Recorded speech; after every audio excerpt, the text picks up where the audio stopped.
Taon-taon maraming bilang daw ng mga individual ang nasasawi dahil sa iba't ibang uri ng mga sakit na nakakahawa na maaari naman daw sanang maiwasan kung bakunado laban sa mga ito.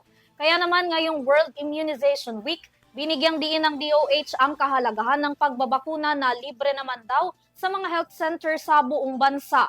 Alamin ang kabuuan ng balitang yan sa aking report. Tuwing buwan ng Abril mula April 24 hanggang April 30, ginugunita sa bansa ang World Immunization Week na naglalayong itaas ang kamalayan at ipaalala sa publiko ang kahalagahan ng pagbabakuna laban sa iba't ibang mga sakit. Kaya naman kasabay nito, hinikayat ng Department of Health o DOH ang publiko na magpabakuna sa pinakamalapit na health center sa kanilang lugar upang makapagpaturok kontra sa mga nakakahawang sakit.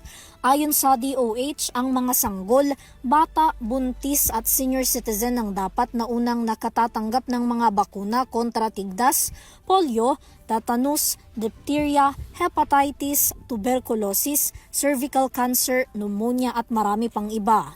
Base sa pag-aaral, taon-taon maraming namamatay dahil sa mga sakit na maaari naman daw maiwasan kung nagpapabakuna.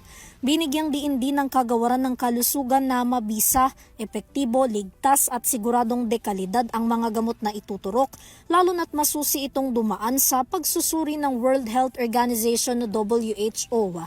Libre lang din daw ang pagbabakuna sa lahat ng mga health centers sa buong bansa. Para sa EuroTV News, Vanessa Cleofa sumasaludo sa bawat Pilipino.